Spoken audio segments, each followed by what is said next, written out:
Hey everybody, welcome back to the Sedona International Film Festival. We're in our 30th year in 2024 and we are honored to be here. Huge shout out to Northern Arizona Healthcare for being our title sponsor, plus all of the other sponsors that come together that make this happen. The Clean Family Foundation, Cleaner Quicker Car Wash, Goldenstein Gallery, and I know I'm going to miss so many because please check out the program and check out everybody who makes this possible, including Yavapai College, where we are set up in the VIP room. Thank you for always being consummate hosts for us. This setup is really amazing.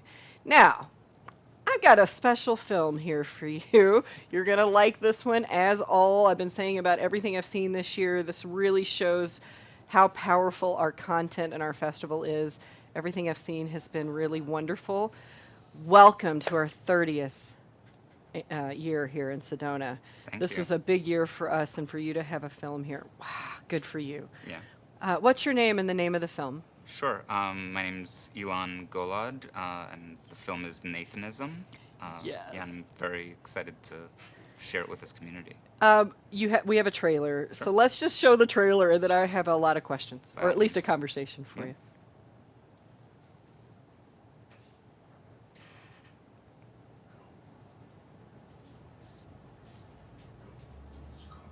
Your camera takes movies, right? Yeah, Nathan.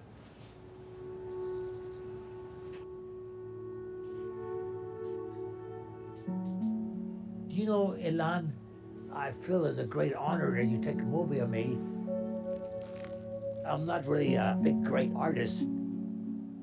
I'm a memory man, you know. Attention. You may not believe this. Here you have these Nazis. They helped Hitler kill 6 million Jews in the Holocaust. And I, a Jew, I helped punish them. It's a quirk of history. I think he's amazed at his own life and is impelled to create a visual memoir. These are artifacts as far as I'm concerned. Another way of understanding the personal story of an artist. You're talking to Nathan Halo, the artist. But to be an artist, you have to see things. I've seen some amazing things, better than any writer could think of. You got that so far?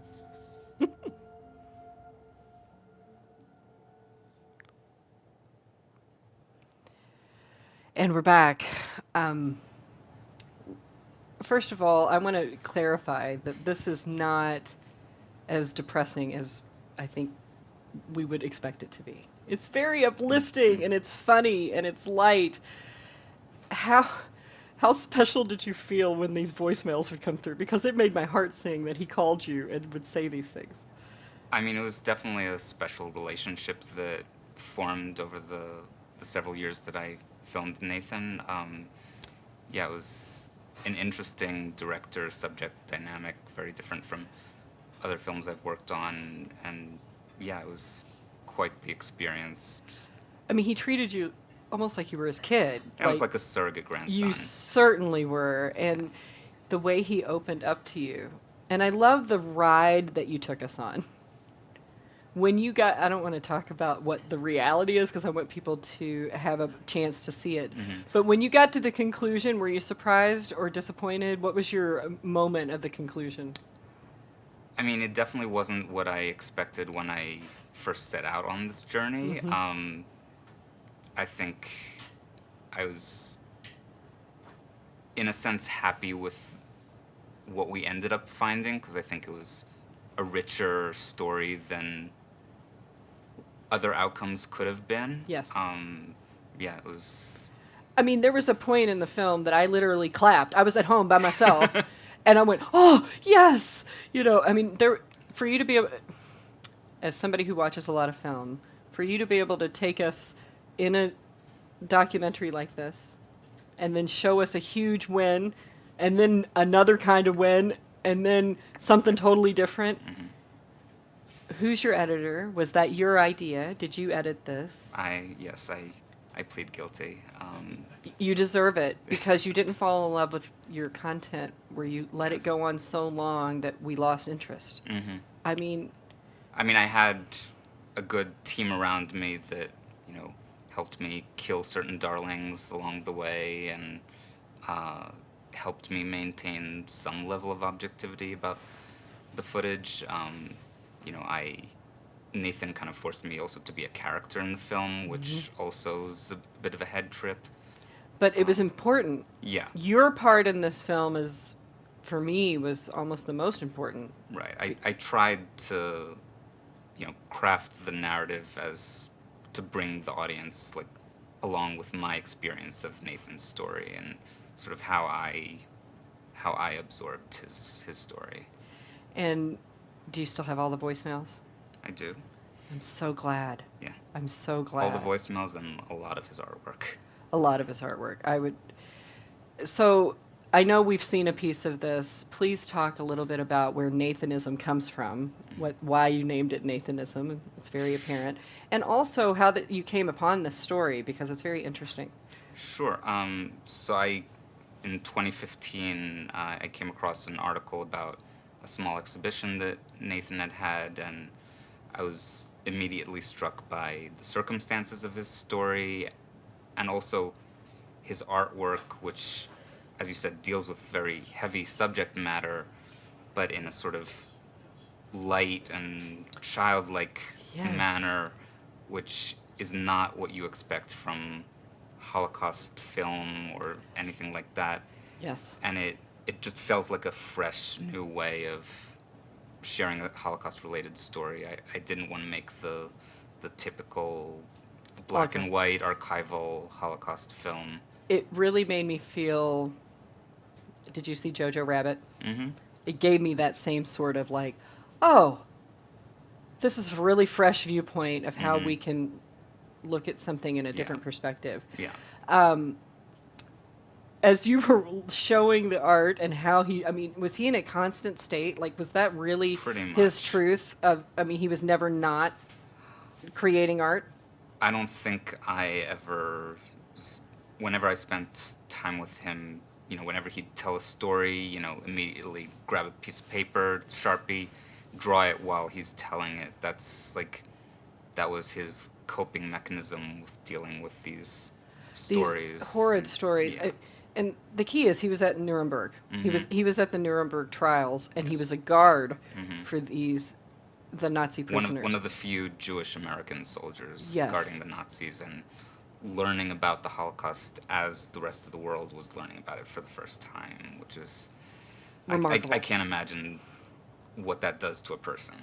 Well, not only that, but him finding his own outlet and being able to share that with the world. I can't remember. It's in the Smithsonian or is it Library of Congress? Library of Congress, yeah. How much of his work do they have? They have about 20 huge scrapbooks of his work that he donated in the early 2000s. Yeah, and his work is in other collections across the country, and I now have probably over 1,000 pieces of his work. Oh my goodness. And we're slowly working on getting it more visible. We're in talks with different galleries that are interested in showing his work, and Now, you've already had a screening here in Sedona. How did it go? it was amazing. The community definitely showed up and was very engaged. And I believe our Thursday morning screen was already sold out. So Most likely. yeah. And audiences, once again, this is one of those that I think you're going to watch. It's going to take you on a really great ride through a person's life who experienced something firsthand, and then this whole story that comes out around it. Were there any questions in your Q? Did you have a Q&A? Were there any questions that were new to you, or ones that you've gotten before that you love answering, or any? Could you share anything about what the audience I mean, reaction was? it's always very heartening that people always want to know where can they see more of his work. And we're hoping that the film will help with getting his work out there. We're planning on doing a bunch of screenings in tandem with exhibitions of his work. So it's always a pleasure knowing that people are curious to see more of his work and are. So, what are your plans with the film? Do you have a website that people can go to, or what are your next steps, and where can people keep up with this? Because there will be people that want to see this for sure. Sure. I mean, the main place to learn about the trajectory of the film is nathanism.com, nathan-ism.com. That has all our screenings. We're in the process of finalizing some distribution deals, so the film will be out there. And we're doing a campaign of impact screenings. The first one was amazing. I actually came back from Germany a few days ago. We screened the film inside the courtroom in Nuremberg, and that I just had chills. How was it for you to be in that space, showing this content? I've seen the film, Hundreds. hundreds of times, and in that setting, I like really choked up, and you get goosebumps like hearing his stories in the space that It actually took place. It actually took place.